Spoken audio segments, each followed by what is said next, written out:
تعلقات ہمارے سعودی عرب کے ساتھ آج ہیں، ایسے تو کبھی بھی نہیں تھے، اور کبھی تصور بھی نہیں کیا جا سکتا تھا کہ جب کشمیر کے لوگوں کے اوپر ظلم و ستم کی داستانیں رقم کی جا رہی ہوں، جب وہاں پر انسانی حقوق کی اتنی بدترین پامالی ہو رہی ہو اور پورا عالمی ضمیر خواب خرگوش کی نیند سو رہا ہو، اس وقت سعودی عرب کی قیادت جو ہے وہ ہندوستان کے چیف آف آرمی اسٹاف کو 4 روزہ سرکاری دورے پر بلا کر اس کو اعلیٰ ترین اعزازات جو ہے فوجی اس سے نوازے گی۔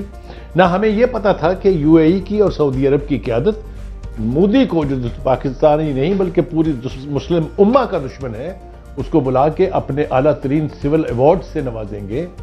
یہ سب کچھ کیوں ہوا، کیسے ہوا، اس کے اوپر تو بہت طویل گفتگو ہو سکتی ہے، لیکن مختصراً میں اس کو سم اپ کرنے کی کوشش کرتا ہوں، اور آج ہم سے کیا تقاضے کیے جا رہے ہیں اس کی بات کرنا بھی بہت ضروری ہے۔ ہم نے اپنے وجود میں آنے سے لے کے آج تک سعودی عرب اور اس کی قیادت کا ہمیشہ ساتھ دیا، جو انہوں نے کہا ہم نے مانا، جو ان کو سوٹ کرتا تھا ہم نے وہ کیا، لیکن جب ہم مشکل وقت میں پھنسے تو ہمارے ساتھ جو کچھ ہو رہا ہے وہ اب کسی بیان کی ضرورت نہیں ہے اس کے ساتھ۔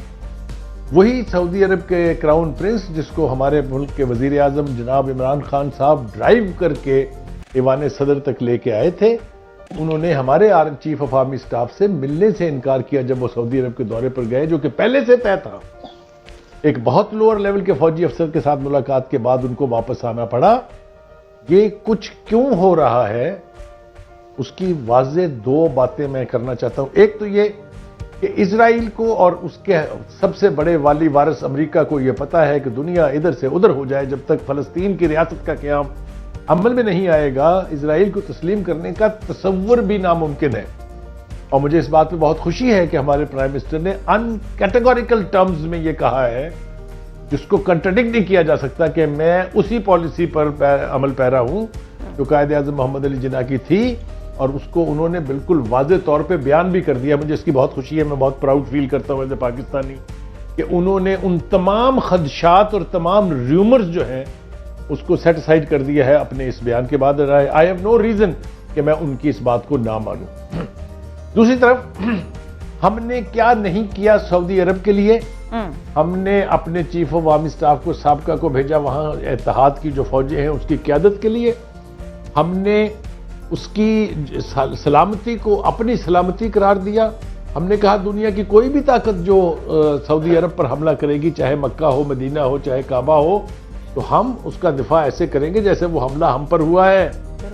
لیکن ہمیں اس کے انجام کے طور پر، ہمیں اس کے انعام کے طور پر جو کچھ ملا ہے وہ بیان کرتے ہوئے بھی شرم آتی ہے۔ وہ سب چیزیں جو سعودی عرب کرتا تھا یا ہم سے کرواتا تھا، اب خود کرنے سے گریزاں ہیں۔ تفصیل میں جانا نہیں چاہتا، بہت ہی خوفناک باتیں ہیں جو کی جا سکتی ہیں، پوری دنیا میں یہ ویڈیوز وائرل ہیں، لیکن میں اشارہ ضرور کرتا جاؤں کہ وہ جو کچھ ہم نے ان کے کہنے پر کیا، انہوں نے خود اس کو انڈو کیا، اور جو کچھ ہم نے ان کے لیے کیا اس کے انعام کی بجائے ہمیں وہ سزا دی جا رہی ہے کہ ہمارے کناروں پر بیٹھا ہوا دشمن، اس کو نوازا جا رہا ہے، اس کو کس طریقے سے اس کی مدد کی جا رہی ہے۔ اتنی بڑی ڈیل سائن کی جا رہی ہیں by Saudi Arabia and you a E with India کہ ہمیں سمجھ میں نہیں آتی کہ ہم کہاں کھڑے ہیں۔ ٹھیک ہے، تو میں صرف یہی کہنا چاہوں گا اس وقت کہ مرے تھے جن کے لیے وہ رہے وضو کرتے۔ انعام کی بجائے سزا، تعلقات کس نہج پر ہیں؟ انور بیگ صاحب، پاکستان سعودی عرب کے مابین سفارتی تعلقات ہیں، فائنینشیل ایشوز ہیں، پھر ہمارے ڈیفنس کے معاملات ہیں، تھوڑا سا پس منظر کے ساتھ تناؤ ابھی موجودہ آپ کیوں دیکھ رہے ہیں؟ کیا ماضی میں بھی اس حد تک کے تناؤ رہے، کیوں رہے؟ دیکھیں جی، میں یہ سمجھتا ہوں کہ جب سے پاکستان بنا ہے 1947 سے، ہمیں جو مسئلے بنے ہیں وہ فائنینشیل رہے ڈے 1 سے۔ ہمارے حالات کبھی بھی صحیح نہیں ہوئے، اور ہم ہمیشہ پچھلے 20-25 سال میں تو ہم دیکھتے رہے، جب بھی ایک نئی حکومت آئی ہے، ہم یا کے پاس جاتے ہیں یا پھر ہم جاتے ہیں سعودی عربیہ کے پاس، یا اور ہمارے دوست جیسے یو اے ای ہیں، یا اور کسی کے پاس۔ جب آپ کسی سے پیسے مانگیں گے اور پھر جیسے انگریزی میں کہتے ہیں there is no free lunch، وہ پھر آپ سے ڈیمانڈ کریں گے۔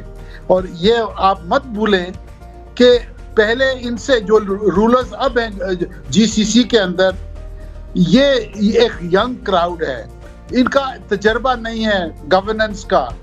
پچھلے جو تھے ان کے والد اور ان کے چاچا اور ان کے جو دوسرے لیڈرشپ تھی سعودی عربیہ کی، وہ بڑے ویژنری لوگ تھے. اب یہ لوگ 35-40 سال 45 سال کی انڈر ایج ہیں، یہ سب تجربہ ہے نہیں، پریشرز بہت ہیں. آپ کو انہوں نے پیسے تو دے دیے.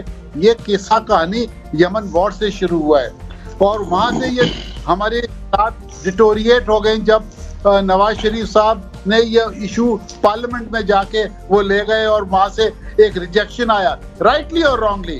بٹ آپ دیکھیں جب آپ کسی سے بھیک مانگتے ہیں then they expect you to say yes to everything. اور جب آپ نو بولیں گے، نوئنگ ہمارے عرب مینٹیلٹی، وہ 1 منٹ کے اندر ناراض ہو جاتے ہیں. اور کیونکہ ان کا تجربہ نہیں تھا، ان پہ اور انٹرنیشنل پریشرز بہت پڑے ہیں، تو انہوں نے جناب آپ کے ساتھ یہ حشر کیا ہے.